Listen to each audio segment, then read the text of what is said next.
What's the deal, my people? You know it is Don Tony Teflon. I'm back at you, another one. And From Season 2 trailer has given us a boatload of information. And if you didn't catch it, don't worry. Your boy right here has got you covered. So what this video is about is our favorite person in the whole show, Boyd.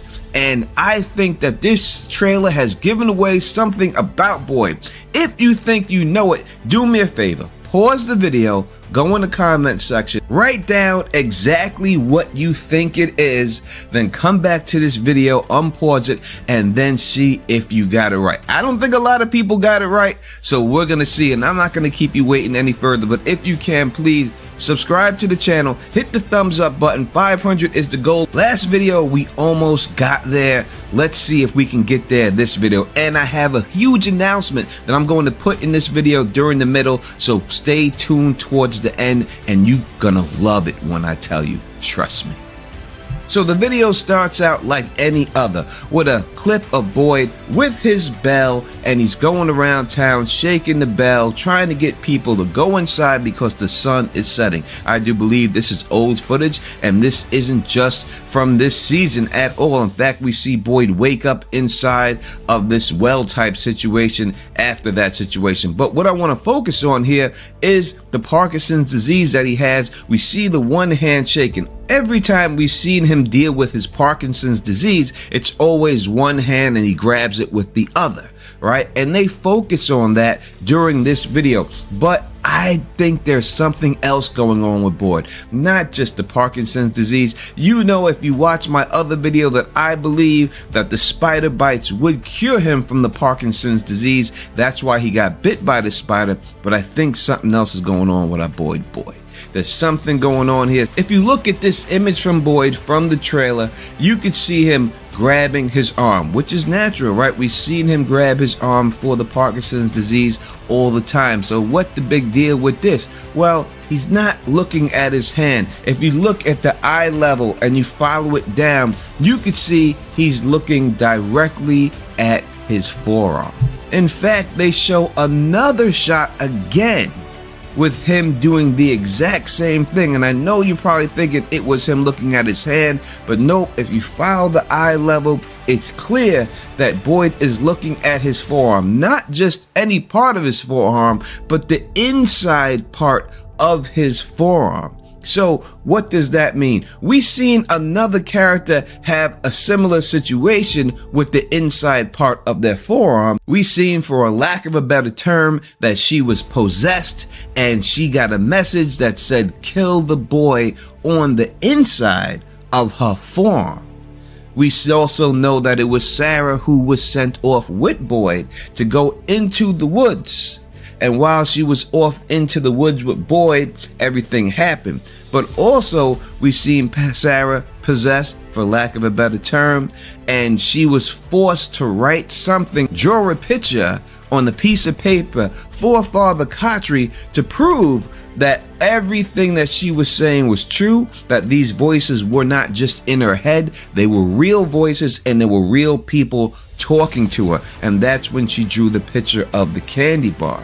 Since Sarah was with Boyd at that time when they left, is it possible that whatever happened to Sarah happened to Boyd? Does Boyd have a message that is on his forearm? When we look at his face, he seems rather concerned about whatever is going on there. He's not happy about it. He seems shocked about it, and his eyes are open pretty wide in this shot that they show it. And they show it twice. So the fact that they show it twice means that it is significant, whatever is going on with his hand or arm. Since I used the word possessed a couple of times, it reminds me of The Exorcist, right? And in The Exorcist, we seen that eventually, and usually in a lot of these exorcism movies, that the monster that is inside of the person who is being possessed usually jumps out and jumps into the priest. And then the priest is the one who has the possession. In The Exorcist, he jumped out the window and killed himself, figuring that would kill and stop the whole situation. Did this happen to Boyd? Did whatever was communicating with Sarah jump out of Sarah and now is inside of Boyd? and now sending Boyd messages on his forearm to do things that maybe most likely he does not want to do. Is that the case going on here? Before we continue, let me give you my message. That is on Sunday, 3 p.m. Eastern Time on Teflon TV, I will be interviewing our favorite monster, the one known as the Smile Monster. He will be live on the channel. It will be a call-in live stream, meaning that if you're a subscriber to the channel, you can call in and ask him a question yourself. It's going to be a great time, and I hope to see you all there. Let me give a shout out to Elizabeth and Alex for helping facilitate this whole situation. I'm going to put a link to their podcast in the description, and I'm going to have them on the channel before the season starts with me and Phil. And we're going to chop it up. But let's get back to this possession situation. When dealing with Sarah, the only one that we know is possessed, she specifically says to Father Khatri that the people that have possessed her are trapped there just like them. And they were using her to help them get away from whoever is holding them hostage. Now, this cannot be the monsters. It has to be another being that is above the monsters. So we are dealing with three beings: the monsters, the ones that are contacting Sarah, and also the people who are in charge or holding everybody hostage in this whole situation. When we look at Sarah and it says kill the boy, before it says kill the boy, you can see some type of, like, I don't know if it's her blood running thick through her arm and making her veins pop out of her arm before this message takes shape. If we look at Boyd and listen, Harold, you're in good shape, Harold. I'm not saying you're not in good shape, brother. You are. You know, but I don't see a lot of veins. Like, he's got veins in his arm popping up like Hulk Hogan. I don't see that, Harold. I just don't see it. But in this picture, if we zoom in really close, you could see that there is some type of thick vein action going on in his forearm at this time, which could be the exact same thing we see in Sarah. Now, taking a closer look at the second photo, I could see that Boyd isn't just looking at the inside of his arm, he's also looking at the back side of his arm. So whatever is happening, maybe he's getting the message on the inside of his arm, but whatever's happening to him is affecting his whole forearm because he's swerving it around, looking at the whole forearm. What's going on with our boy Boyd?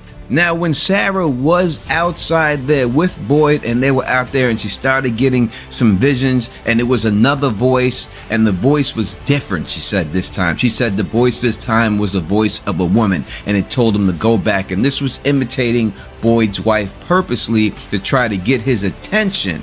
But it wasn't a woman.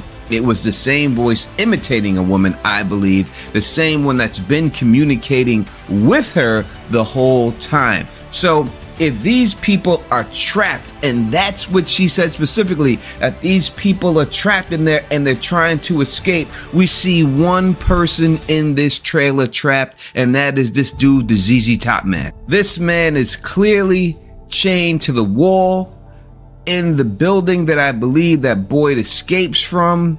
I think that when you look at the bricks, it looks the same. In fact, you can go into my other video that I did with Boyd, and I broke down that whole situation. Just go back and look at the last video I did with Boyd. I broke down the whole situation, why I believe that this is the guy that helped him escape. Could this be the same person that was sending Sarah the messages from the beginning? Because if you ask me what's going on in this whole situation, this is what I think. I think some aliens, alien technology, but most likely aliens has come to this town and are running tests on human beings. And I think that the boy in white is a test subject who got away. And this guy chained up could be the exact same type of test subject, and he's trying to get away also.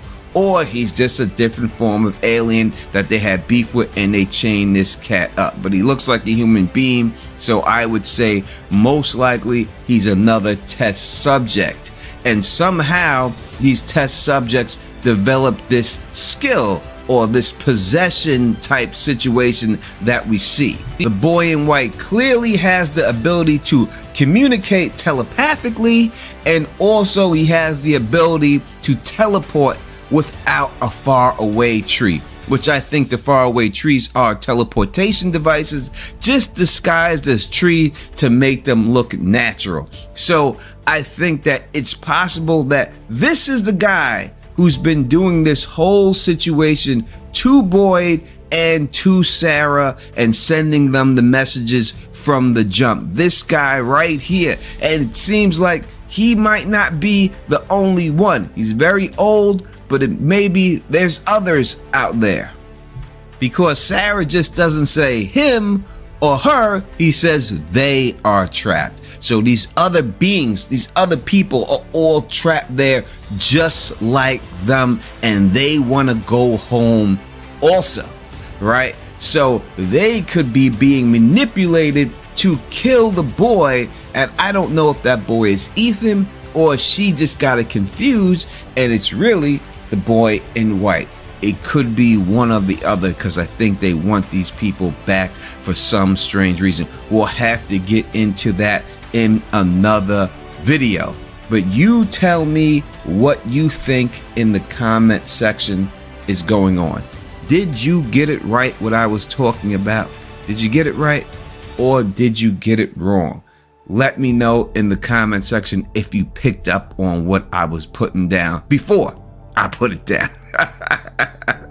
And again, join me Sunday, early Sunday, for the live stream interview. It's going to be a blast with the Smile Monster. Make sure you're there. Make sure you're subscribed so you can call in and ask your question. And if you like the way I do this, please thumbs up this, spread this across the realm, and as always, subscribe. And until next time, you know who it is. Peace and stay sexy.